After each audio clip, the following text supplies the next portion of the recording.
Technique, merci à vous tous qui êtes déjà branchés. Le respect des auditeurs, c'est aussi être à l'heure. Et on a déjà fait 3 minutes de retard, mes excuses. Et l'heure, c'est l'heure. Et puis l'heure, c'est la rigueur. Il faut apprendre à être à l'heure, quels que soient les événements. Alors, bienvenue en ce live de ce jour. Qui va tourner autour de 3 points. On parlera de quelques informations générales que je vais partager avec vous. On reviendra sur le ministère de l'eau, ce qui a été à la base des dissensions ou des problèmes entre le ministre Ali Puy et Dame Mili Aziablé. C'est un conflit autour d'un projet de la Banque mondiale, un projet de 75 milliards, donc 44, je pense, milliards qui devait servir à faire de l'adduction d'eau dans le Grand Lomé. On reviendra sur ce projet tout à l'heure. Et puis, on décortiquera le gros dossier, le passage de Adjourouvi à Paris et sa rencontre avec le ministre Darmanin. Qu'est-ce qu'il est venu faire, qu'est-ce qu'ils ont monté et tout ça. On parlera de tout ça avec vous. Donc, soyez les bienvenus. J'ai un chat dans la gorge, excusez-moi, mais c'est un peu inconfortable. Soyez les bienvenus dans ce live-là. Et je tiens, en ce début de live, à saluer notre frère Sassou Koudou. Quand vous prenez le temps d'écouter ses chansons, d'écouter les paroles, vous vous posez la question comment il arrive à trouver son inspiration. Les messages sont assez profonds. Merci à lui pour cette chanson qui nous permet de captiver l'attention des Togolais et d'agir aussi sur le cœur de nos populations. Je tiens à saluer tous les Togolais qui sont actuellement mobilisés. Les lives du dimanche sont devenus pratiquement un rituel. C'est tout le pays qui s'arrête. Dans les villages, les gens cotisent pour avoir du Wi-Fi, pour suivre les lives. Dans les préfectures, partout. Il n'y a aucun endroit aujourd'hui où les dimanches après-midi, les gens ne se mobilisent pas pour suivre le live. On me racontait une histoire la dernière fois, comme une blague en disant il y avait des compatriotes qui étaient à un culte et il sonnait presque plus de 14 heures déjà. Et puis, il y a un qui a dit au pasteur, pasteur, on doit partir parce que on doit suivre la messe de Ferdinand. Et ça a provoqué le rire de tout le monde à l'église. Mais c'est la triste réalité et c'est une très, très bonne chose que les Togolais suivent de plus en plus les informations. Ça participe à leur prise de conscience. Et c'est ça, en réalité, qui inquiète aujourd'hui le régime, qui inquiète Faure Gnassingbé et ses éléments, parce que partout aujourd'hui, les gens ont l'information en temps réel par rapport au taux de pénétration de l'Internet, par rapport au fait que beaucoup de Togolais possèdent des Android, par rapport au fait que aussi, les gens qui viennent des cantons, des villages, ils ont des associations, ils ont des groupes WhatsApp. Et donc, quand vous parlez de leurs problèmes, ils font venir les vidéos là-bas, ils échangent, ils discutent autour des problèmes que vous avez soulevés. Et tout ça, ça participe à affermir la conscience des gens. Et comme j'ai eu toujours à le dire, c'est une lame de fond qui est en train de fendre le pays. Et un jour, elle portera ses fruits. Et c'est ça qui inquiète. Et c'est ça qui fait qu'aujourd'hui, nous sommes devenus des ennemis publics, des ennemis d'État à abattre, parce que ce travail-là qu'on fait à 6000 km a un impact considérable sur le pays et c'est ça qui inquiète ceux qui ne veulent pas quitter le pouvoir. Je salue tous mes frères qui sont engagés dans la lutte, les dames, les hommes, nos amis du M66, Mokosi, Tokovi PC, Kodjovito Gen, Zagabambo, je vous salue. Et je salue tous ceux qui travaillent, nos amis de Rupture, nos amis de SNI, son groupe Zinder, toutes les plateformes qui participent à la sensibilisation, parce que c'est de ça qu'il s'agit. Il ne faut pas croire que nous faisons un travail inutile. Chaque jour que nous prenons la parole et que nous parlons aux Togolais, que nous expliquons les choses aux Togolais, il y a une certaine conscience qui est en train de prendre de l'ampleur. Les gens, il y a une colère assez diffuse dans le pays. Les gens n'en peuvent plus Et peut-être qu'on attend que le moment pour que ça explose. Et c'est ça qui inquiète. Donc, ce travail-là, il ne faut pas l'abandonner. Il faut quitter les terrains des petits problèmes, les histoires de personnes, les querelles inutiles. Vous allez constater que moi, je ne réponds plus jamais à personne. Tout ce qui nous importe, c'est le pays. C'est le pays, c'est la sensibilisation du travail. Ce que nous faisons ici, chaque dimanche, au même moment, sur l'ensemble du territoire, les gens ont les informations à la même heure. C'est plus qu'un meeting politique. C'est très fort ce qui se passe. Et donc, il faut qu'on soit concentré et qu'on travaille à la sensibilisation. Et le jour où on va atteindre le point de bascule, et ce point de bascule, on y est presque, les Togolais prendront eux-mêmes leur propre responsabilité sans que personne ne leur donne un quelconque mot d'ordre. Parce que les gens au pays, ils n'en peuvent plus. Ils n'en peuvent plus de ce système. Ils n'en peuvent plus de la manière dont le pays est gouverné, les détournements, le vol, la gabégie, le manque d'infrastructures. Dans tous les secteurs, les gens n'en peuvent plus. Les commerçants, les opérateurs économiques, dans tous les secteurs, c'est la catastrophe. Et donc, les gens n'en peuvent plus. Chaque jour que Dieu passe, et c'est ça le mérite que nous avons aujourd'hui en parlant à notre peuple. Donc, soyez vraiment les bienvenus. Et c'est parti pour peut-être 2h, 2h30 de live. Et on va décortiquer les sujets. Bonne arrivée.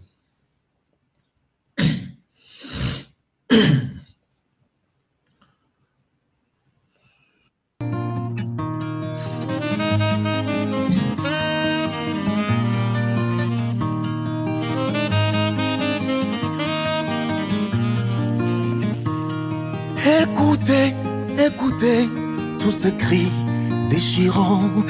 Écoutez, écoutez tous ces cris alarmants. Tchotchabekaye, Mihina, Yemi Masidu kwa peuvent seseo, Vodoukaye, Nisana, Yemi Masidu kwa pe alenana. Merci à toute la technique. Je n'oublie aucune plateforme, hein, tous ceux qui participent à la mobilisation, tout le groupe des femmes, le groupe des Arimata, tout ça, tous ces gens-là, les Agbasivi, les Ferdinand, tout ça, je n'oublie personne. Et je salue aussi mes collaborateurs, hein, c'est mes collaborateurs qui sont là déjà mobilisés pour ce live. Ils sont au moins 6 hein, sur le live, en train de faire, pour certains, la technique, pour d'autres, la modération. C'est également toute l'équipe de l'Alternative que je salue. Ils sont presque une dizaine qui travaillent chaque semaine à vous produire des articles sur notre site internet, des capsules de vidéos. C'est un travail qui nécessite beaucoup d'endurance et donc je salue toute cette équipe-là qui est à mes côtés, hein, qui sont mes collaborateurs, qui sont à mes côtés et qui font que nous faisons un travail formidable et ce n'est que la restitution de tout ce travail-là que moi je viens faire le dimanche ici. Je ne suis que le visage de toute cette grande équipe-là composée des jeunes, des journalistes, hommes comme femmes. Je salue votre engagement, votre sincérité, votre confiance en ma personne. Et je pense que nous avons toujours fait du bon boulot, on continuera pas à faire du bon boulot. Le plus important, c'est les résultats qui comptent. Donc, vous pouvez visiter notre site internet www.l'alternative.info. En plein live, on publiera tout à l'heure un scoop, un article sur le site.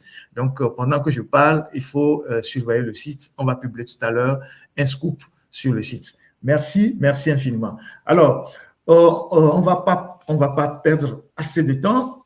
On va partir en Chine. Hein. On va partir en Chine. Le président américain était en Chine il y a quelques jours, je pense il y a 2 jours, et on va regarder ensemble la délégation avec laquelle le président américain était en Chine. On va regarder un peu.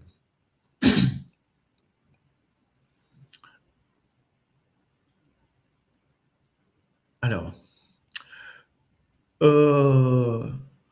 en dehors des secrétaires d'État, des ministres et des officiels qui ont accompagné Donald Trump, Trump était en Chine avec tous ces gens-là, c'est-à-dire les plus grands groupes économiques des États-Unis. Vous avez le groupe Apple.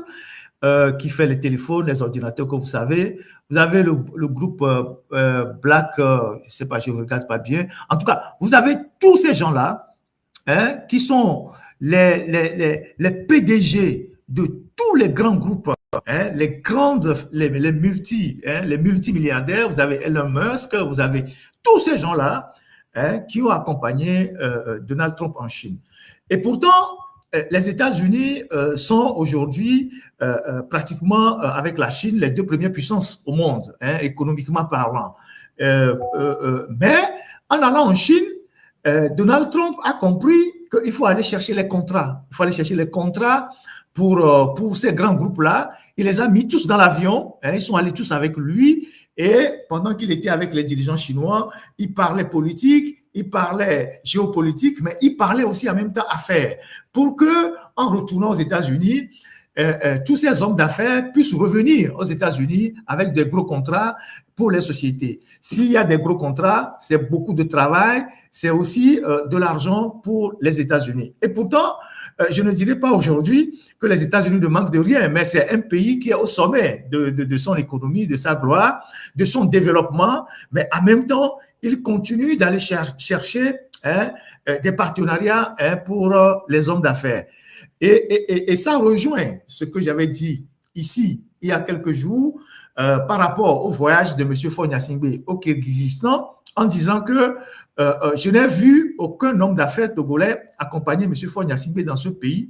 Il n'y avait ni les responsables de la Chambre du commerce, ni les responsables du patronat, ni les opérateurs économiques togolais n'étaient dans cet avion-là. Donc, là où Faure Gnassingbé, il va dans un pays aussi clandestin comme le Kirghizistan, avec 13 ministres, hein, pour ne rien nous ramener, Donald Trump, lui, qui n'a pas besoin, les États-Unis, c'est déjà un pays assez développé, eux, ils vont en Chine avec autant d'hommes d'affaires. Donc voilà, la délégation de Gnassingbé, et avec les ministres, hein, il y avait au moins 13 ou 14 ministres qui sont allés là-bas, et quand vous prenez la délégation de Donald Trump, donc vous voyez carrément ceux qui hein, sont là et qui sont au service hein, de leur nation et ceux qui sont là pour faire de la comédie hein, et qui gaspillent de l'argent public pour des vadrouilles, hein, des escapades qui ne rapportent absolument rien hein, à leur pays, après qu'ils vont prendre des photos comme des mannequins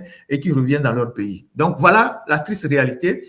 Et quelqu'un comme Donald Trump, une fois qu'il sera de retour aux États-Unis, il va faire le point, il va dire oui, on a eu telle commande d'avion pour Boeing, on a eu telle commande de contrat pour Tesla, on a eu telle commande de ceci, de ça pour la technologie, l'intelligence artificielle, les ordinateurs et tout ça. Donc, voilà comment ça se passe. Et voilà. Donc, il faut regarder un peu sur TikTok. Donc, voilà comment ça se passe. Donc, on part de là. Donc, c'était juste pour revenir sur ce que j'avais dit lorsque nos gars étaient partis au Kirghizistan pour revenir sur le Togo. Alors, on revient ici en France. Le procès Bolloré, par rapport à ce qui s'est passé dans nos régions, sur nos côtes, c'est pour le mois de novembre. Et là, les préparatifs sont en cours. Et donc, il est encore temps hein, d'être témoin. Les associations, je pense que c'est un peu tard. Ceux qui veulent créer les associations pour se constituer témoins ou bien partie civile, c'est un peu tard. Mais les individus hein, qui individuellement, des gens qui individuellement ont subi des préjudices par rapport aux activités de Bolloré au port de Lomé, ils peuvent hein, être aujourd'hui dans le dossier comme partie civile. Il suffit qu'ils apportent les éléments factuels qui démontrent qu'ils ont eu des activités sur la côte qui ont été impactées par la construction du troisième quai. Ils ont eu des dégâts qui ont été créés à leurs activités. Et s'ils veulent se constituer individuellement comme partie civile afin d'être dédommagés pendant ce procès-là, il est encore temps de le faire. Les associations, ce n'est pas évident parce qu'il faut avoir une association 5 ans avant les faits. Mais là, en tant qu'individu, vous pouvez encore vous constituer partie civile. Et pour le faire, il faut contacter Maître Alexis Iou, qui est au barreau de Lille et qui est un avocat qui est dans ce dossier-là. Ce n'est pas quelqu'un qui va vous demander de payer de l'argent pour son travail. Peut-être si tout ce processus aboutit, s'il doit être payé, peut-être que sur les indemnités ou les dommages-intérêts, vous pourrez le payer. Donc, vous ne perdez rien à constituer ou bien à aller vers Maître Alexis Iou pour vous constituer individuellement partie civile dans ce procès-là, afin d'être dédommagé au cas où la justice française décidait de condamner Bolloré et de lui demander de payer des dommages et intérêts à tous ceux qui ont été impactés tout le long de la côte par la construction du troisième quai ou les activités de Bolloré. Donc, le contact de M. Alexis Iou, parce que j'en ai discuté avec lui, parce que je travaille aussi avec lui, et donc vous pouvez chercher Maître Alexis Iou, il est souvent dans les lives. Vous pouvez lui envoyer un message. Il a un compte sur TikTok, il a une page Facebook. Vous pouvez lui envoyer des messages et lui dire, écoutez, maître, on veut se constituer individuellement, partie civile, et lui, il prendra les éléments qui sont à vos niveaux pour verser au dossier. Et si jamais, pendant ce procès-là,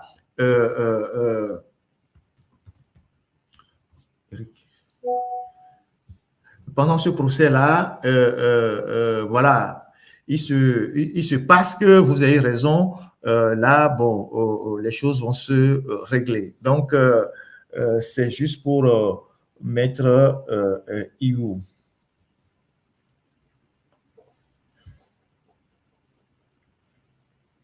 Alors, il y a un souci avec la Fédération togolaise de football. Depuis quelques jours, les comptes bancaires de la Fédération togolaise de football ont été bloqués par un ancien employé qui a été licencié abusivement et qui est parti saisir la justice. Et la justice, jusqu'au niveau de la cour d'appel, lui a donné raison. Et la Fédération togolaise de football a été condamnée à payer des dommages et intérêts à cette personne-là. Et la fédération se retrouve, la FTF se retrouve dans de très beaux draps parce qu'elle a bientôt un congrès et elle n'a plus accès à son argent. Et ça aussi, c'est les conséquences. Hein, quand on gère une boîte avec des coups de tête, des émotions, quand vous voulez licencier des gens que vous avez employés entre-temps, que ce soit un contrat CDD ou un contrat CDI, à un moment donné, il faut les licencier dans les règles de l'art en préservant leurs droits. Et vous licenciez les gens au Togo comme on licencie, vous pensez que bon, les gens, on peut les licencier, on peut les mettre à la porte comme vous voulez. Il y a ceux qui maîtrisent la loi, qui maîtrisent le droit. Et aujourd'hui, il se trouve que ce compatriote-là, qui a été, il n'est pas seul, qui ont été licenciés, qui est dans cette histoire de la fin du contrat je pense, de Claude Leroy, et qui ont porté l'affaire devant la justice, ont eu raison, eu gain de cause, et aujourd'hui, les comptes de la Fédération togolaise de football se trouvent être bloqués par la justice, alors qu'ils ont un congrès dans quelques jours, et ils n'ont plus accès à leur argent. Donc ça, c'est des conneries dans la gestion des affaires publiques. Vous voulez vous séparer de quelqu'un, mais licencier les gens dans les règles de l'art, en respectant leurs droits, pour que des gens ne se retournent plus contre vous, ben les gens ne se retrouvent pas plus tard contre vous. Donc, la Fédération togolaise de football, pour le moment, elle a des difficultés à avoir accès à ses comptes. Alors, Togo Télécom. Togo Télécom, il vous souvient que dans le processus de privatisation de Togo Télécom et de Togocel à l'époque, en IAS aujourd'hui, avant c'était quoi? C'est pas le nom, maintenant c'est IAS. Au niveau de Togo Télécom, il y avait 277 personnes qui avaient été déflatées et sans qu'on ait payé totalement leurs droits. On leur a versé, je pense, quelques indemnités et puis le reste, on a refusé de les payer. Et depuis 2019, donc ça fait 7 ans, que ces personnes-là se battent pour rentrer dans leurs droits. Et ces personnes ont porté l'affaire devant les tribunaux et ça devient un balai judiciaire entre le tribunal de première instance et la cour d'appel depuis 7 ans. Et depuis 7 ans, parmi ces gens-là, il y a déjà 50 qui sont morts. Il y a 50 qui sont morts, des gens qui ont travaillé pour le pays, qui ont travaillé pour une société d'État. Il y a 50 qui sont décédés. Il y a plein qui sont malades, certains qui ont fait des AVC. Et les gens qui sont décédés dans des conditions assez terribles, dans le dénuement total. Certains, on n'a même pas pu payer même des cercueils pour les enterrer. Alors, le reste de ces employés-là, qui sont en train de mourir à petit feu, sont en train de lancer des cris d'alarme parce qu'il y a d'autres qui sont encore au lit, en train qui sont malades, qui n'ont pas des moyens pour se soigner. Et je vais vous laisser écouter une dame qui lance un SOS aux autorités par rapport à leur situation, par rapport à la manière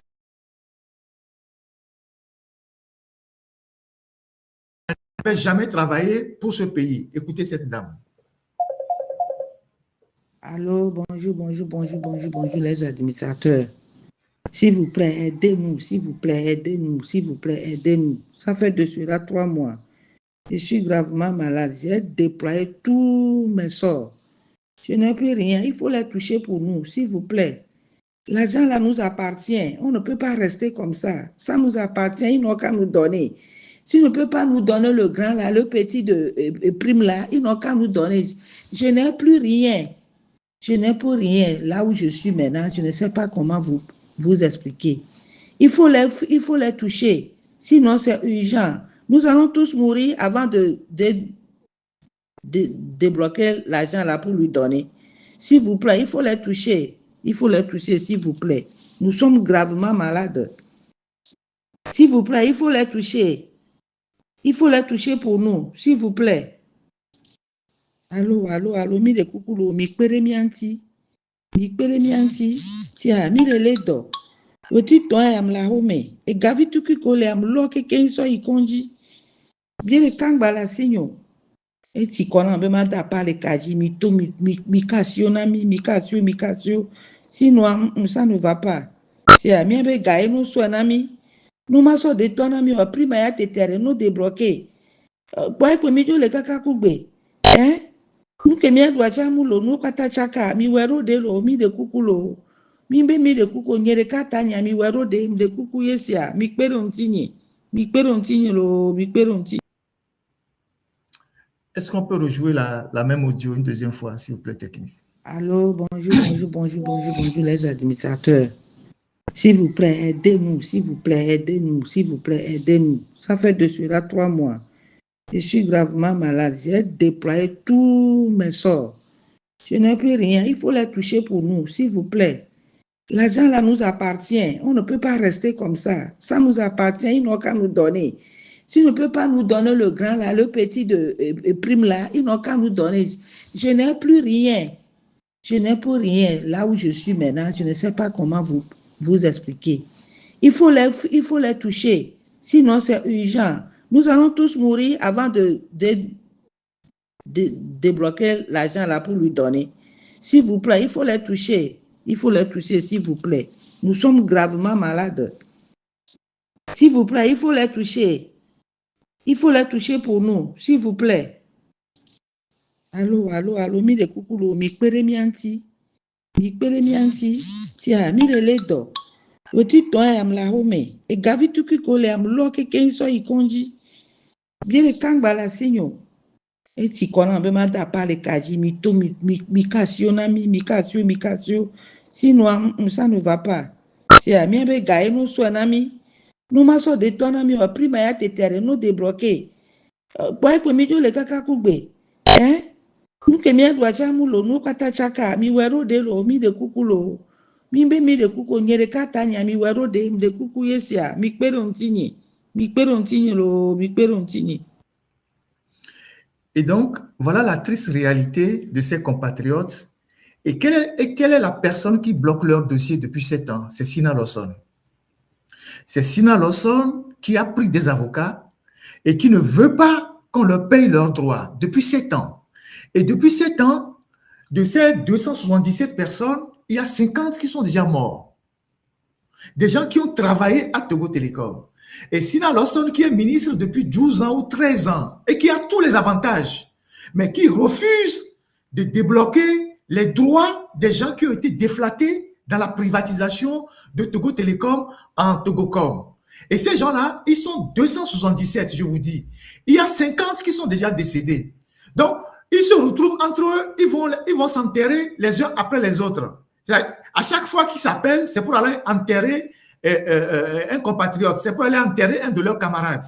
Il y a ceux qui font des AVC, il y a ceux qui n'ont plus rien, il y a ceux qui ont été sortis de leur maison, il y a ceux qui ne peuvent plus scolariser leurs enfants depuis 7 ans. C'était depuis 2019. Et l'affaire est devant les tribunaux. Et à chaque fois qu'on va devant les tribunaux, il y a des pressions politiques qui viennent sur les juges et les juges ne tranchent pas l'affaire. Et donc, il y a un jeu de ping-pong entre la cour d'appel et le tribunal de première instance. Donc, vous voyez comment les gens qui ont travaillé pour ce pays-là sont traités. Et moi, j'ai déjà parlé une fois de ce problème. Je reviens là-dessus parce qu'il y a encore certains qui sont décédés récemment. Et cette dame-là qui est à l'hôpital, qui a envoyé cet audio de détresse pour dire, écoutez, je suis en train de finir comme ça ma vie, il faut que vous nous aidez. Et ça, c'est dans une république. Et il y a des gens qui sont là, qui font des trucs pour m'insulter. Ils ont des parents dedans. Ils ont des parents dedans. Dans ces 277 personnes, ceux qui parfois sont sur la toile en train d'insulter Ferdinand, ils ont leurs parents dedans. Ils ont leurs proches dedans. Un oncle, un frère, un cousin, une tante dans ce lot-là. 277 personnes. 50 sont déjà morts. C'est quand même incroyable. Voilà les injustices auxquelles les gens sont soumis au Togo et la méchanceté des dirigeants à l'égard de ceux qui ont eu à travailler pour des sociétés d'État et qui naturellement devaient bénéficier de leurs droits. Donc, moi, je porte ma voix. Ce sont les sans-voix. Moi, je porte ma voix pour relayer leur cri de détresse. Si ça touche la conscience de ceux qui gèrent le Togo, et si on arrive à leur régler leurs problèmes, c'est tant mieux. Moi, j'ai fait ma part. Il y a quoi encore? Voilà. Le dimanche passé, j'ai parlé des préfets militaires qui ont été nommés. Et j'ai évoqué un peu le cas de la préfecture de Moyen-Mono à Tou, où le préfet Diato a eu une longue carrière, 22 ans de préfet, et comment est-ce que il s'est mis beaucoup de moyens de réserve. Il a des biens partout, depuis le Moyen-Mono jusque dans les zones d'Atétikopé, où il y a plein de maisons, plein de terrains, de boutiques, jusqu'à dans la zone de Daoba, tout ça. En tout cas, c'est le préfet le plus riche en termes de carrière, mais aussi en termes de moyens aujourd'hui au Togo. Et donc, on a tous suivi ici ce que j'ai dit sur ce préfet. Et le lendemain, qu'est-ce qui s'est passé? Le préfet va convoquer ou invite les féticheurs du Moyen-Mono. Et donc, il invite les féticheurs qui vont chez lui et il leur fait boire, il leur donne un peu d'argent et il leur demande de faire une vidéo pour m'insulter. Et les féticheurs font une vidéo. Voilà les féticheurs. Voilà ces fameux féticheurs-là. Je ne sais pas s'ils sont de vrais féticheurs, mais j'ai l'impression que c'est des affamés. Et donc, ils font une vidéo après avoir bu et pris un peu d'argent, les féticheurs du coin, quoi. Ils font une vidéo dans laquelle ils disent oui, ils maudissent celui qui a donné l'info, donc moi, et ils disent à chaque fois que je vais boire une gorgée d'eau, il faut que les fétiches me règlent les comptes, il faut que les fétiches me frappent. Celui qui m'a envoyé aussi, ceux qui m'ont envoyé les informations, il faut que les fétiches se vengent d'eux. Ils ont raconté tout un tas d'histoires. Et il y a plein de gens qui m'ont envoyé la vidéo. Et quand j'ai vu cette vidéo, je me rends compte que notre pays est perdu. Notre pays est vraiment à terre. Quand on dit que ces gens-là sont des féticheurs, je ne sais pas si vraiment ils sont des féticheurs, si c'est des petits rigolos ou c'est des affamés. Et ils disent oui, qu'est-ce que j'ai fait pour leur préfecture, pourquoi je me mêle de cette histoire et tout, comme si la préfecture du Moyen-Mono était sur un autre territoire qu'on ne devait pas en parler. Alors, j'ai voulu leur rappeler 2 ou 3 choses. Quand on faisait la route, et Notier, Tou, c'est nous, les journalistes togolais, y compris moi, qui avions écrit plusieurs articles sur l'état de cette route pour qu'on puisse goudronner cette route-là. Elle était programmée depuis, mais elle n'était jamais goudronnée. Il a fallu qu'on multiplie les articles. Je suis même allé sur le terrain plusieurs fois. On a dénoncé le mauvais état des travaux. On a filmé des trucs à Srama, là-bas, partout, jusqu'à tout, pour que cette route puisse être achevée. Au moins, j'ai fait ça. J'ai fait ça pour vous. Ensuite, j'ai fait des reportages. Moi-même, j'étais présent dans les villages, jusqu'à Kpekpleme, Tado, partout là-bas, les écoles. J'ai fait plein de reportages, je peux retrouver les archives, à la suite desquels on a construit de nouveaux bâtiments scolaires.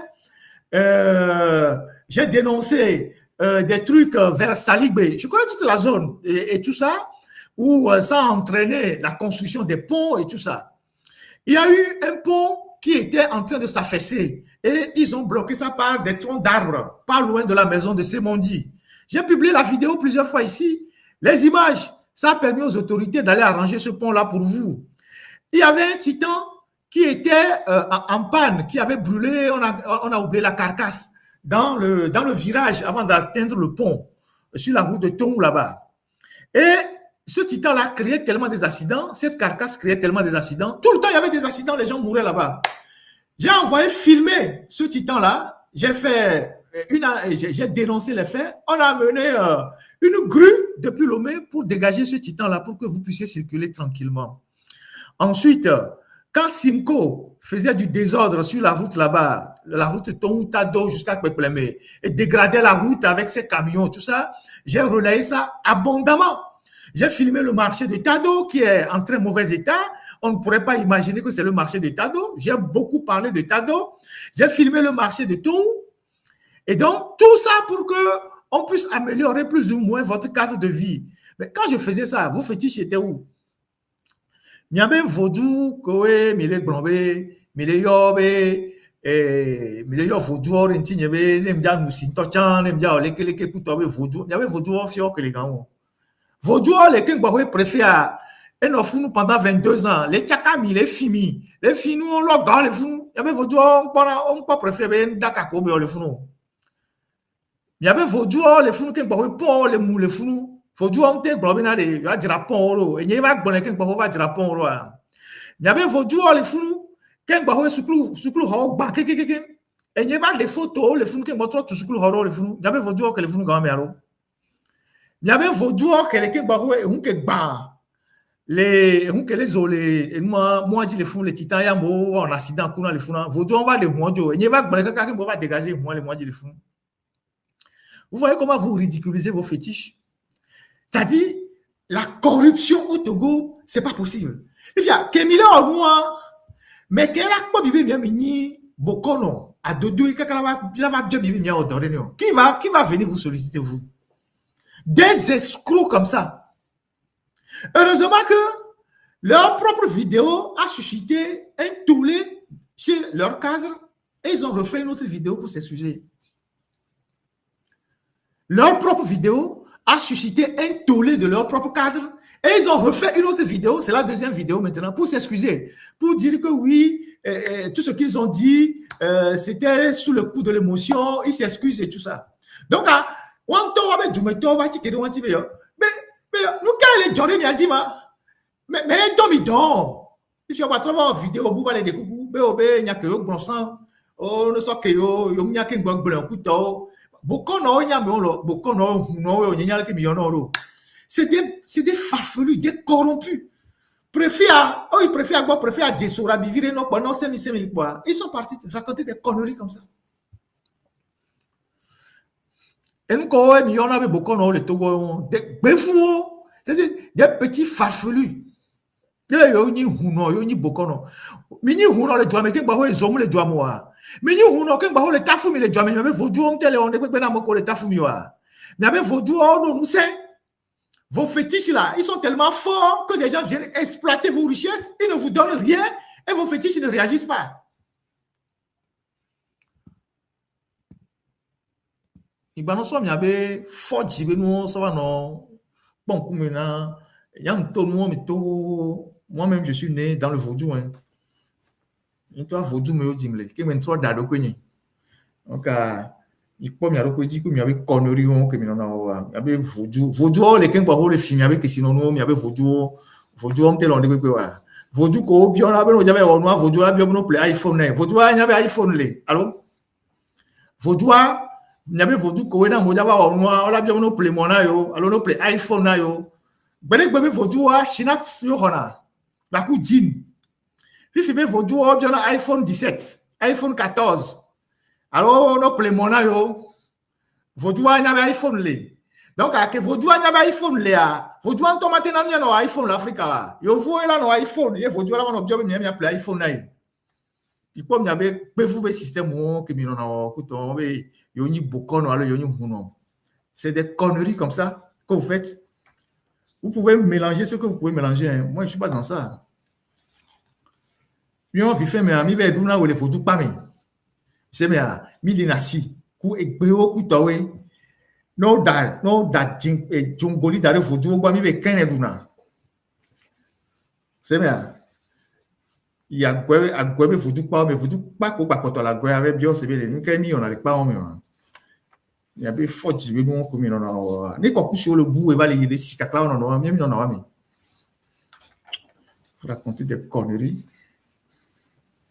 Ndak mi la pone fudu la do mona mi le to moi.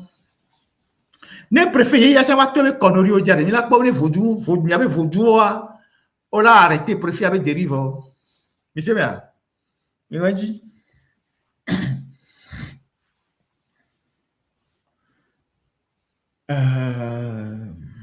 Ça, c'est bon. Donc, les deux vidéos sont sur la toile. Je ne veux pas leur faire plaisir pour jouer ça. Je ne veux pas leur donner de l'audience. C'est des escrocs. Tona mi be. Pere mi mi bokon on rebo. Mi bokon on rebo pere mi. Ma ba kan sen yana mi. Owe bokon no a e kana nu voa e nana nyigba mo le talo atakpa me ba fire. Et mi au groupe mi fun. Ke mi le doa bokon le kanu.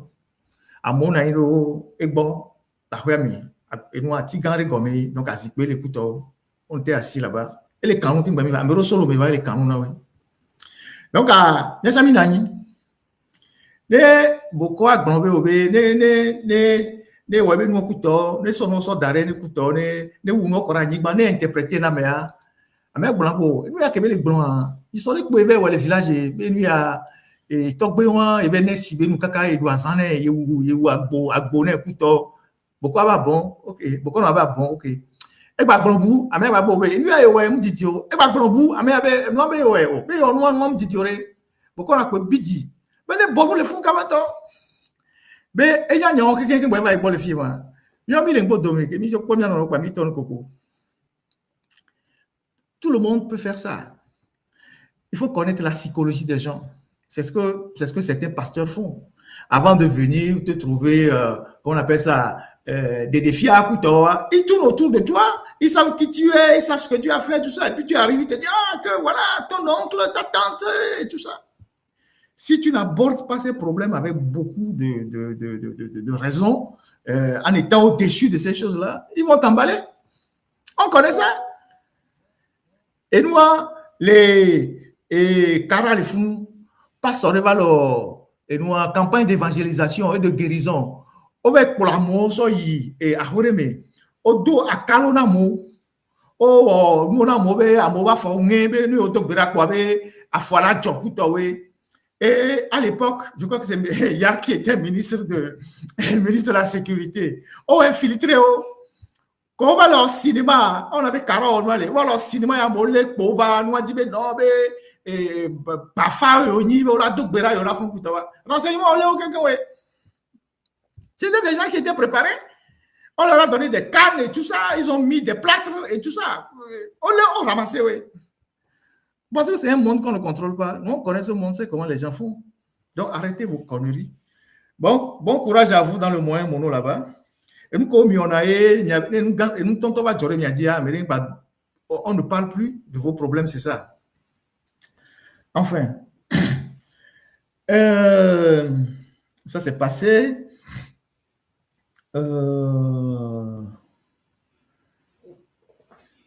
Délestage. Ouais. il semble que le délaissage est de plus en plus chose à nommer dans le pays, alors que nous sommes à la veille des examens scolaires. Nous sommes à la veille des examens scolaires. Les vieux Omdo et Noir, actuellement, les vieux Omdo et Noir électriques qui n'ont sont planés. Donc, actuellement, les vieux le doyen, et Zomulo, on leur délaissage plusieurs heures, les quartiers romains. Et pourtant, les enfants préparent les examens. On ne peut pas comprendre que dans un pays, il y ait des choses comme ça. Il y a le bac 1 qui commence, il y a 2 examens qui commencent. Les enfants n'ont même plus l'électricité. Les enfants n'ont même plus l'électricité pour apprendre, pour aller à l'école. C'est quand même incroyable. En ce 21e siècle. En plus, vous dites que les gens n'ont qu'à faire comment on appelle ça, l'énergie solaire. Vous ne faites rien pour encourager les populations à aller vers l'énergie solaire parce que vous avez des intérêts à la souhaiter, vous avez des intérêts dans les stations d'essence. Parce que l'énergie solaire, il faut détaxer le matériel, surtout les batteries.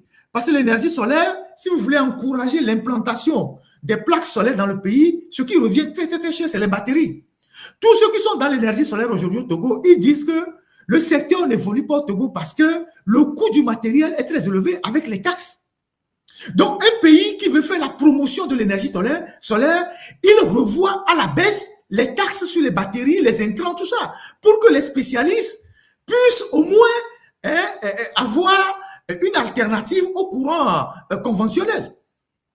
Donc, on n'a pas la CET n'envoie pas le courant, et maintenant, on n'a pas non plus les plaques solaires parce que les batteries coûtent très cher et que le gouvernement refuse de lever, je ne sais pas comment ils appellent ça, de diminuer les taxes sur les batteries et puis le matériel pour que ceux qui sont au Togo puissent vraiment multiplier les plaques solaires pour que des gens, au moins dans les villages, s'ils n'ont pas l'électricité conventionnelle, ils ont au moins les plaques solaires.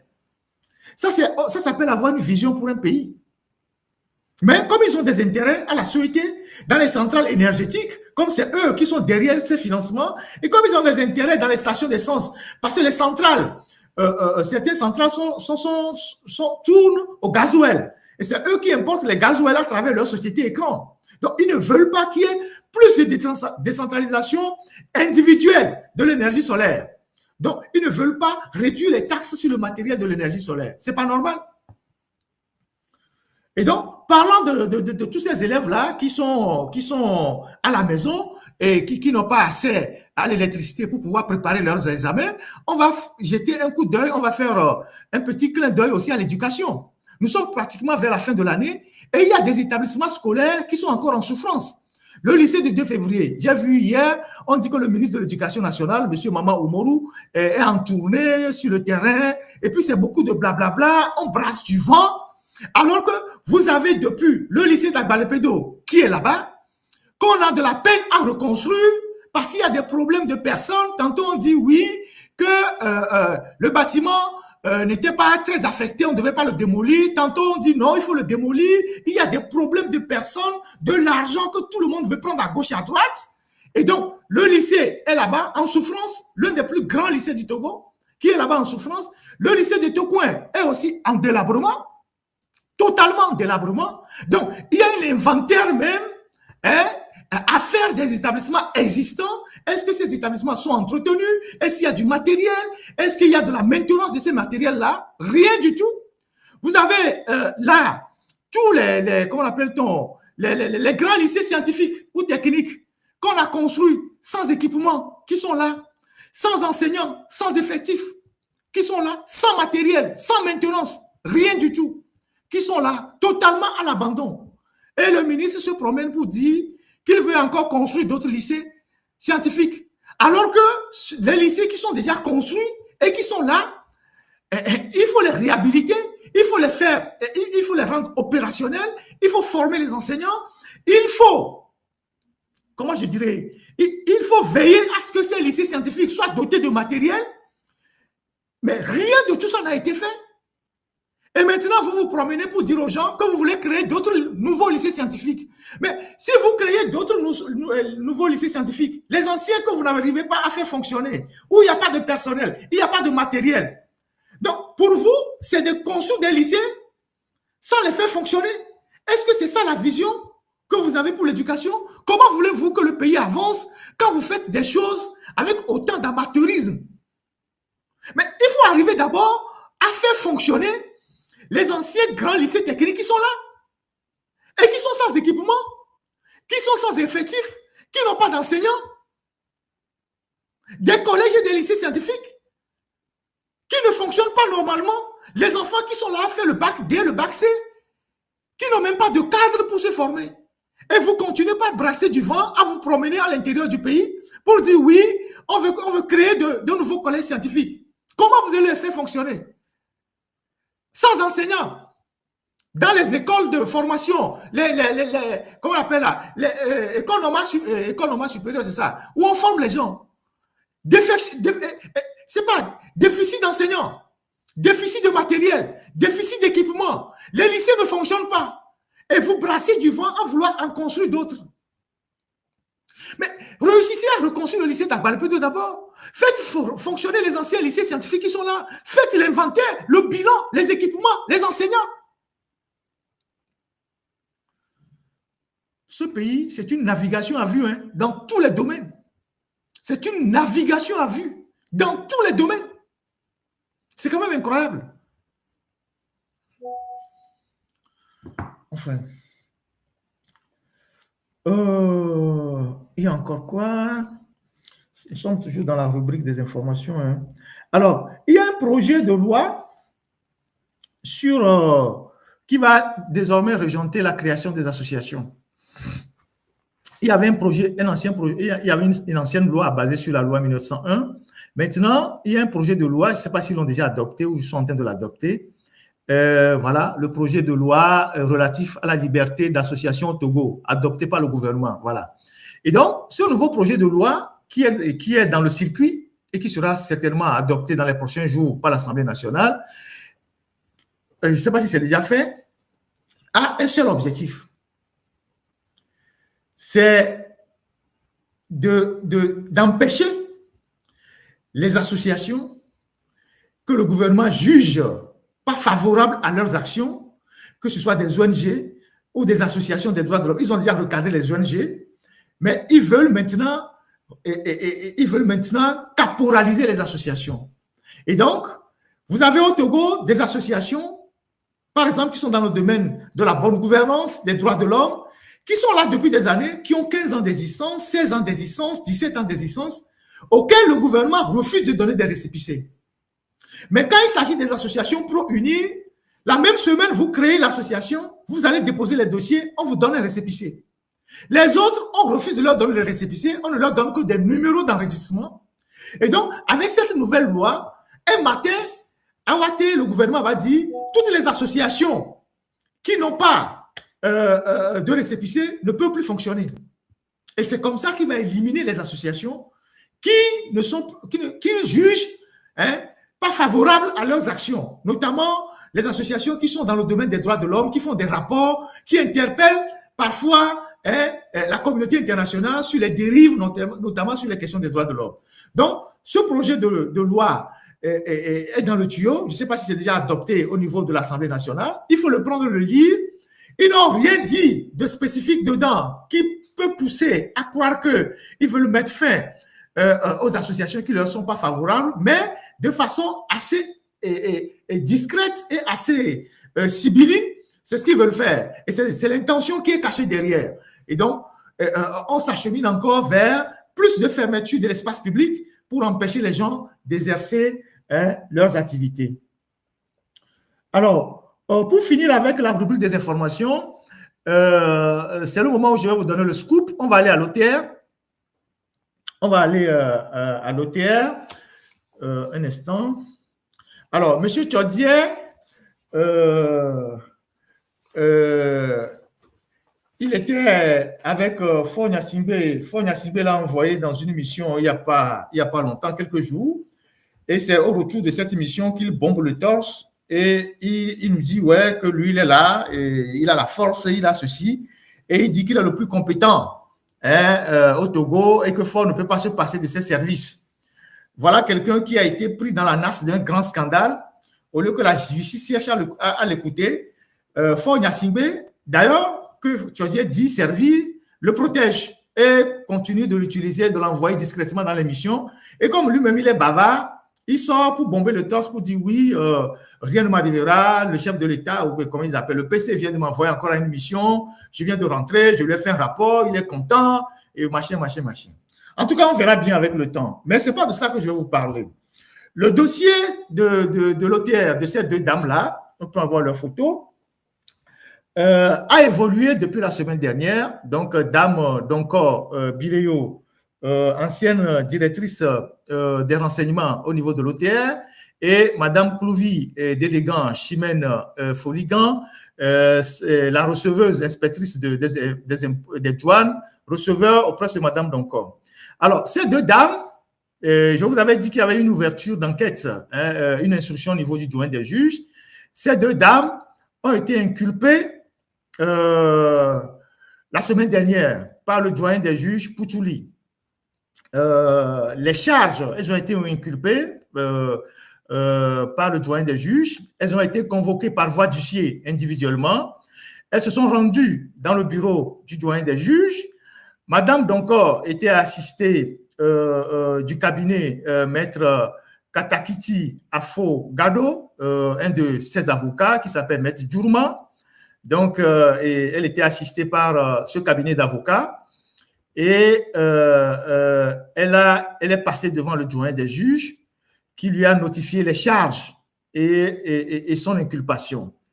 Et elle n'a pas pris la parole, elle n'a rien dit devant le doyen des juges au cours de la comparution. Ensuite, il y a eu madame ou mademoiselle Dédégan, Clouvy Foligan, Dédégan Chimène, qui a aussi passé devant le doyen des juges.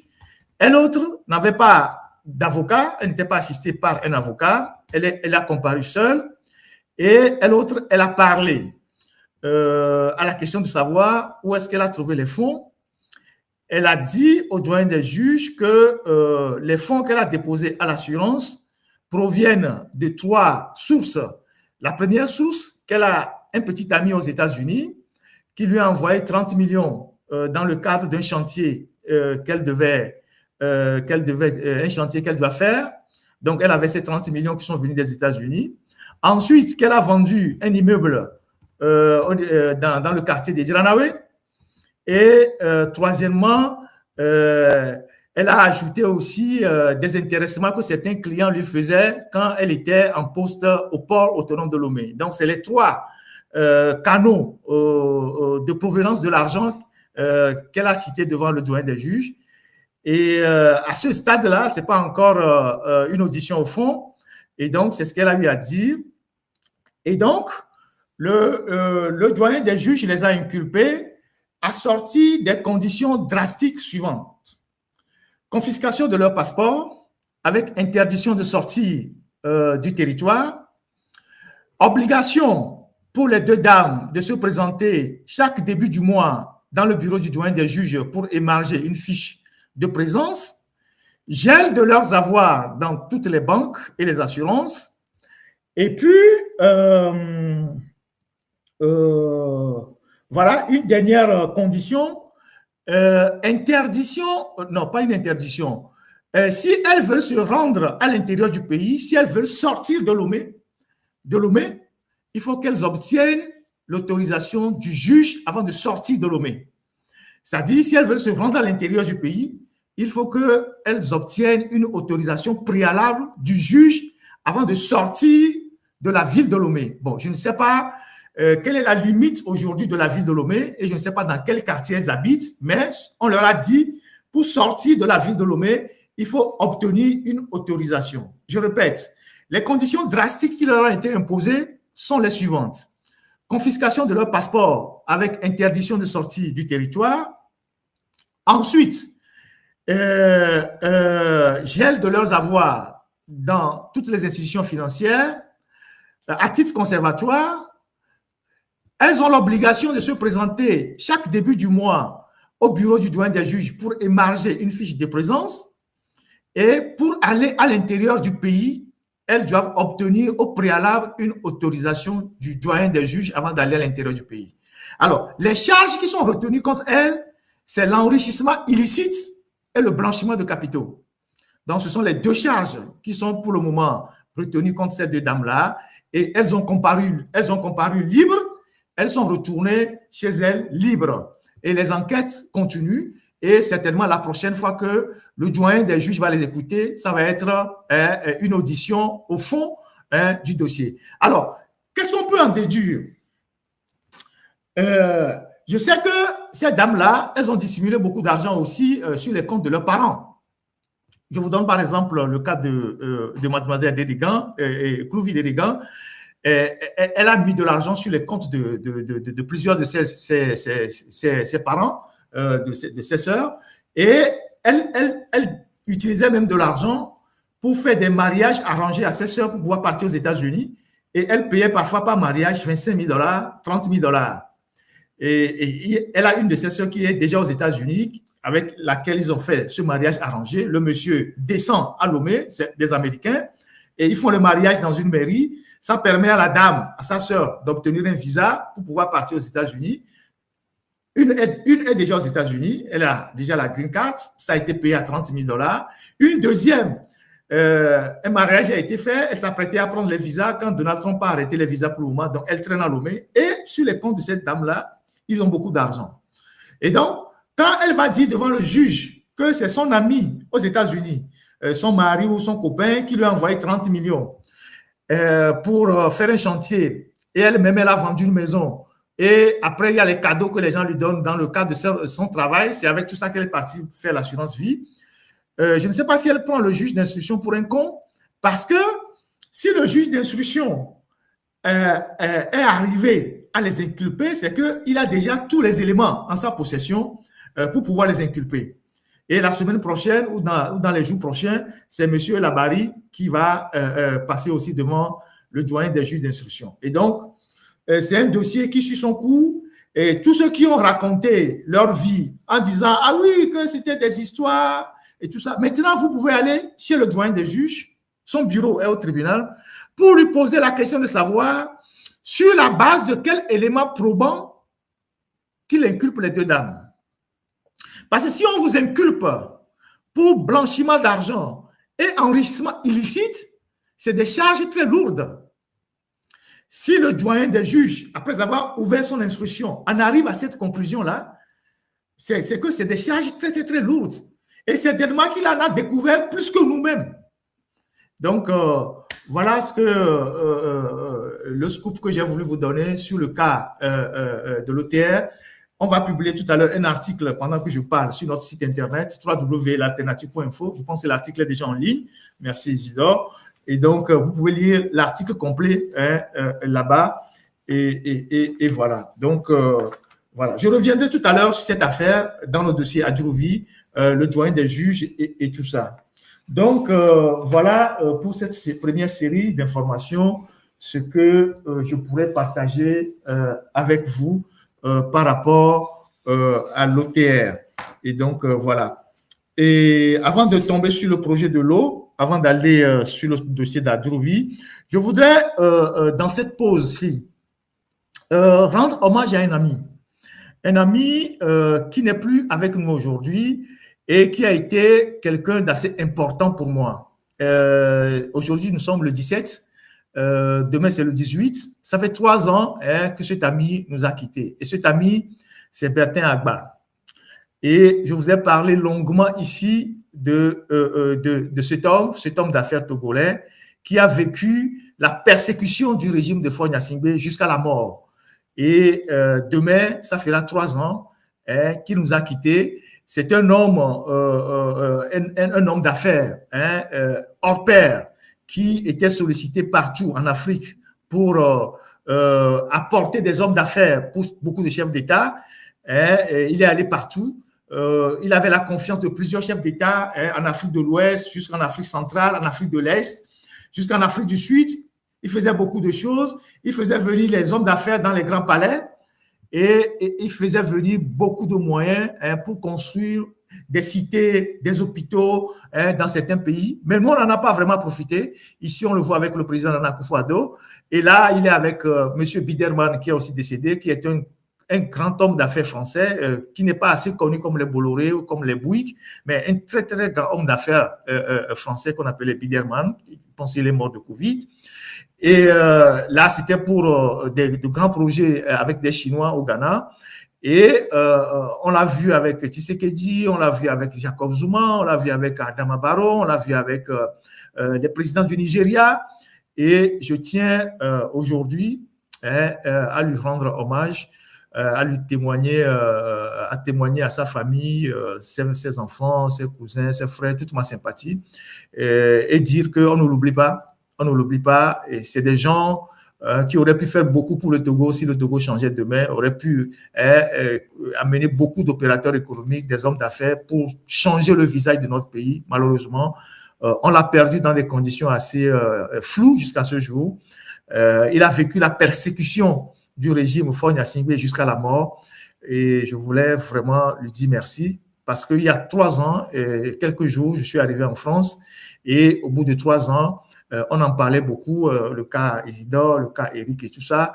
Je suis fier de lui dire, là où il est, que 3 ans après, ces 2 amis qui ont eu aussi à subir des déboires à cause de moi, aujourd'hui, j'ai réussi à les faire venir chez moi et nous sommes ensemble aujourd'hui en France pour relancer totalement nos activités. Et je suis fier d'avoir fait ça, d'avoir en 3 ans fait venir 2 confrères, 2 compatriotes, 2 amis, 2 frères qui ont subi la foudre juste parce qu'ils étaient avec moi. Et ça, ce n'est pas donné à tout le monde.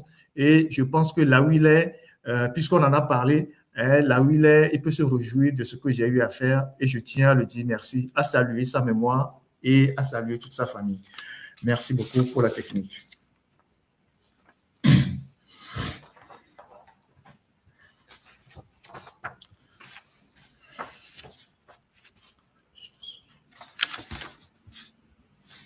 Alors, on va tomber sur le projet qui a créé le bang-bang entre Mme Mili Aziablé et le ministre Ali Pui.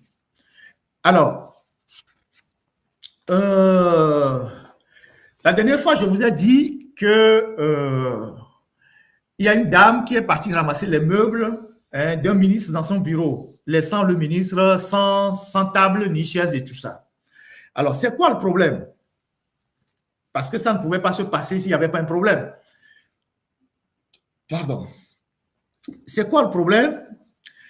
Il se fait que le gouvernement togolais, en 2021, a introduit auprès de la Banque mondiale une requête afin de solliciter un appui technique et financier pour identifier et apporter des solutions aux problèmes que rencontrent les services d'eau et d'assainissement de Grand Lomé. Et donc, un projet a été mis en place, projet dénommé projet d'alimentation en eau potable et assainissement du Grand Lomé. Et ce projet couvre 7 grandes agglomérations du Grand Lomé. Vous pouvez aller sur le site de la Banque mondiale pour voir ce projet.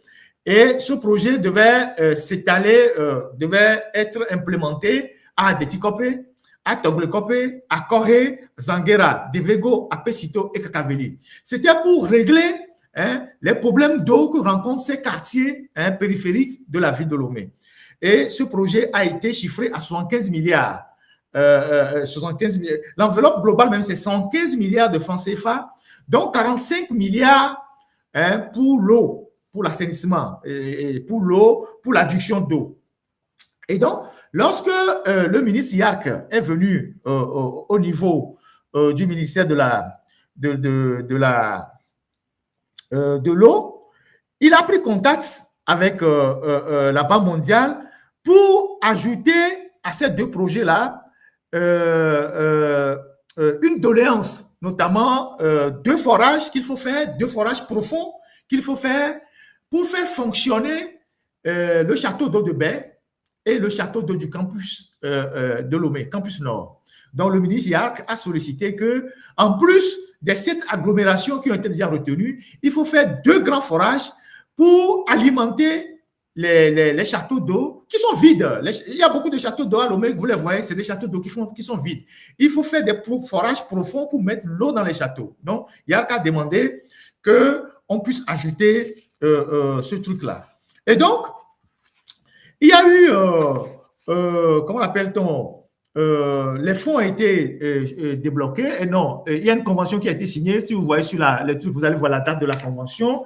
J'ai mis tout ça sur papier. Donc, il y a une convention qui a été signée. Il y a eu les fonds qui sont mis à disposition et le projet devait commencer. Mais, patatras, les problèmes ont commencé par surgir. D'où viennent les problèmes? Les problèmes ont commencé avec l'appel d'offres. Il y a eu un premier appel d'offres du 11 octobre 2024 avec, entre-temps, Yark est parti, donc Madame Myriam Aziablé est venue au ministère et quand elle est venue au ministère, je vous disais la dernière fois qu'il y a des ministres même qui enlèvent les meubles de leurs anciens collègues, qui enlèvent les rideaux. Elle a fait des travaux dans l'immeuble, un immeuble qui appartient à l'État et donc qui est du ressort du service matériel. Avant de toucher à un immeuble qui appartient à l'État, il faut avoir quand même une autorisation. Mais cette dame, elle s'en foutait pas mal. Dès qu'elle est arrivée au ministère et que Yark est parti, elle a refusé d'occuper les bureaux. Elle a fait des travaux à coût de beaucoup d'argent. Elle a jusqu'à casser les carreaux. Elle a enlevé même les carreaux qui étaient là avant Yark. Alors que Yark est venu trouver les carreaux. Et lui, il est venu rester. Mais elle a changé tout, jusqu'aux carreaux. Je ne sais pas si elle pensait que c'était sa maison. Elle a changé tout jusqu'au carreau. Donc, il y a un appel d'offres qui a été lancé pour choisir les entreprises qui vont exécuter ce projet-là. Nous sommes toujours dans le domaine de l'eau. Et au bout de cet appel d'offres du 11 octobre 2024, il y a eu 6 sociétés qui ont soumissionné et il y a eu une société qui a obtenu le marché, qui s'appelle Green Forage Energy.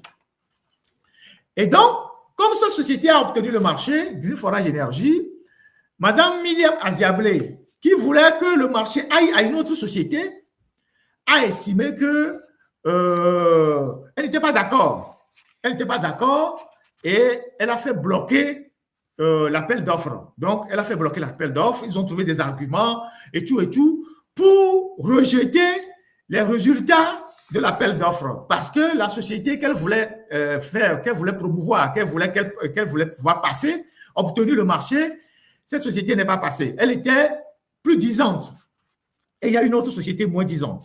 Donc, vous avez toutes les sociétés qui ont participé. Il y a eu FFA MNS qui était à montant hors taxe 1,845 milliard et tout ça. Il y a une autre société, Gamme Construction, qui était 1,99 milliard. Il y a Esomif Sassu qui était à plus de 1,4 milliard.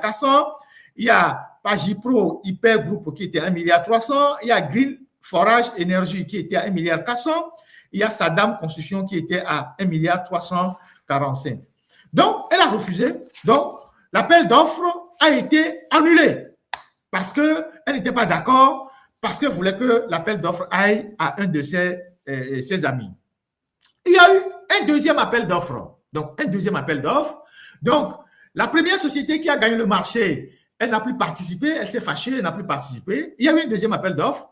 Pendant qu'ils étaient en train de se bagarrer, les gens n'ont pas de l'eau dans les quartiers. C'est la Banque mondiale qui débloque de l'argent. Je pense que c'est un prêt pour qu'on donne de l'eau dans tous les quartiers. Donc, il était prévu de construire des forages, des châteaux d'eau, de grands châteaux d'eau, parfois de jusqu'à 5000 mètres cubes au niveau d'Adetikopé, de Toglekopé, de Corée, de Zanguera, de Devego, d'Apécité, de Kakaveli. Pour que ces quartiers puisqu'on puisse régler le problème d'eau dans ces quartiers-là. Dieu seul sait comment les gens souffrent dans ces quartiers jusqu'à ce jour. Donc, le projet qui a commencé depuis 2021 et que la Banque mondiale a mis l'argent à disposition déjà dans les années 2023, le projet est toujours en souffrance jusqu'en 2026 parce que le temps d'exécution du projet, parce qu'il y a plusieurs aspects de ce projet-là, moi je parle juste du volet de l'eau, le projet va jusqu'en 2029. Donc, jusqu'à présent, il y a toujours des problèmes. Et donc, on refait un nouvel appel d'offres et une nouvelle société gagne. Ce n'est pas la société de ce n'est pas la société que madame voulait imposer, et elle trouve des arguments pour refuser l'exécution de l'appel d'offres. Entre-temps, elle quitte le ministère et elle est nommée à la DCNP. La DCNP, c'est la Direction nationale des marchés, je ne sais pas comment vous appelez ça, la Direction nationale de la commande publique. Voilà. Elle va à la Direction nationale de la commande publique. Et donc, elle a un droit de regard sur l'exécution des marchés. Donc, elle quitte le ministère, elle va dans cette direction, elle est nommée à cette direction. Alipu arrive, Alipu reprend le dossier et Alipu constate que lorsqu'elle était au ministère de l'eau, elle n'a nommé que ses amis, des incompétents, les gens qui n'ont aucune compétence, telle personne coordonnateur de projet, telle personne PRMP, telle personne ci, telle personne ça, juste pour se faire de l'argent. Et donc, Alipu arrive, Alipu commence par détricoter tout ce qu'elle a mis en place. C'est là où la bagarre a commencé. Donc, Alipu se dit, mais elle a mis des gens qui n'ont aucune compétence. On ne peut pas exécuter un projet d'envergure avec des individus comme ça. La Direction nationale du contrôle de la commande publique, voilà. Et donc, Alipu commence par limoger ses amis. Elle a des gens dans la boîte et c'est comme ça que ses amis lui rendent compte que voilà que Alipu est en train de faire la chasse aux sorcières et elle a pris son téléphone. Ils se sont chamaillés plusieurs fois au téléphone avec Alipu, se sont insultés, se sont bagarrés au téléphone et c'est comme ça que c'est dit. D'ailleurs, les chaises, les meubles que tu occupes là, c'est moi qui les ai achetés. Je viens les chercher. Si tu chasses mes amis, tout ça, moi je viens chercher les meubles. Et c'est comme ça qu'elle a loué un taxi-bagage et un matin, elle a débarqué au ministère. Le Togo, c'est la cour du roi Pétou, hein, chacun fait ce qu'il veut. Donc, elle débarque au ministère et elle ramasse les meubles, elle ramasse tout. Ils se sont déjà chamaillés au téléphone plusieurs fois. Et elle ramasse tout et puis elle laisse le ministre sans bureau. Bon, Alipu, lui, s'est dit, même si je trouve une table et une chaise, je peux travailler. J'ai vu une publication de Jerry Tama qui dit qu'on l'a tagué. Donc, Jerry Tama, ton ancien collègue de l'Assemblée a besoin de meubles. Tu peux l'approcher, vous étiez ensemble députés, tu peux lui vendre tes meubles comme tu t'es reconverti en menuisier. Vous savez, les militaires qui ont fait Saint-Cyr, ils ont toujours plusieurs arcs à leur corde. Hein. C'est des gens qui sont formés en multitâches. Donc, Jerry Tama, à chaque fois qu'il rencontre un obstacle, il le transforme en opportunité. Au moins, il a cette qualité-là. Donc, tu peux appeler Alipu pour lui vendre quelques meubles. J'ai vu ton post. C'est juste pour rire, mais c'est important. Alipu a besoin des meubles. Donc, pourquoi pas consommer local. Et donc, elle va ramasser les meubles. Et non seulement elle ramasse les meubles, on a besoin de l'avis de non-objection de la commande publique, de la direction de la commande publique. Elle bloque le projet. Elle bloque le projet tant que ce projet n'est pas donné à l'entreprise elle voudrait voir exécuter le projet. Alors, l'argent est en souffrance. Les gens n'ont pas de l'eau dans les quartiers. De tous ces quartiers que je viens de citer, les gens n'ont pas de l'eau. L'argent est en souffrance et la Banque mondiale se fâche. Et la Banque mondiale menace parce qu'entre-temps, ils ont puisé un peu d'argent parce que le projet a plusieurs volets. C'est 75 milliards, mais 45 milliards réservés pour l'eau. Ils ont déjà pris un peu d'argent pour d'autres aspects du projet. La Banque mondiale se fâche et dit, mais si vous ne vous entendez pas, on va rapatrier l'argent dans d'autres pays parce que d'autres pays ont besoin de l'argent. Alors, la Banque mondiale ne comprend pas toute cette bagarre autour de la sélection des entreprises qui doivent exécuter le projet et elle adresse un courrier aux autorités togolaises pour manifester son mécontentement de la manière dont les choses sont faites et leur dit, il faut que vous trouviez une solution pour qu'au moins on puisse donner de l'eau aux populations. Il y a des châteaux qui doivent être construits. Il y a eu des experts qui ont fait un travail formidable. On doit construire un château à Michintove pour desservir tous les quartiers d'Apesito et tout ça, parce que Michintove, c'est en hauteur. Un château à Devego, de très grands châteaux, des châteaux à Detikope un peu partout, pour que les gens aient de l'eau. À Toglekope, elle bloque le projet. On voit comment le Togo fonctionne. Et puis, on viendra vous parler de feuille de route. Vous allez voir Sandra Johnson qui va dire feuille de route, alors qu'il y a des ministres qui bloquent des projets, des projets nécessaires pour le pays depuis 4-5 ans, jusqu'à ce que la Banque mondiale menace de rapatrier l'argent. Après, on va accuser les gens. Donc, la Banque mondiale écrit cette note-là, dont la rédaction a une copie, réponse provisoire, transmise par les documents, tout ça, voilà. Monsieur le coordonnateur, donc la Banque mondiale écrit au coordonnateur. Nous vous remercions pour la transmission des informations complémentaires à l'issue de la première revue de l'évaluation de ces offres. Nous avons procédé à une seconde revue du dossier d'appel d'offres, DAO, du rapport d'évaluation des offres ainsi que les appels soumis par les différents soumissionnaires. Cette seconde revue porte sur les aspects techniques des offres, d'une part, et sur les analyses et recommandations sur le processus de passation du marché, d'autre part. 1. Revue technique des offres. La Banque mondiale a identifié plusieurs incohérences. C'est la Banque mondiale qui le dit. Étant donné que le projet a recruté un ingénieur conseil pour superviser les travaux et que le consortium ainsi recruté inclut un spécialiste des eaux souterraines disposant d'une solide expérience régionale en construction de forages, ces incohérences sont d'autant plus surprenantes. C'est la Banque mondiale qui écrit ça. Elle suggère que l'expert mobilisé par le projet n'a pas contribué de manière significative à l'évaluation technique de ces offres. Évaluation qui requiert pourtant une expertise technique très solide. L'analyse technique ci-dessus se concentre sur les 3 entreprises présentant le moins de critères non satisfaits. FFA Togo, FFA Cameroun, SATRE, SAR et Forage SAEMT. C'est des groupements. Critère 4.2, en parenthèse A. Expérience spécifique, participation en tant qu'entrepreneur à au moins un marché public depuis le 1er janvier 2019 pour la réalisation de forages dans la formation sédimentaire côtière à une profondeur supérieure ou égale à 300 mètres.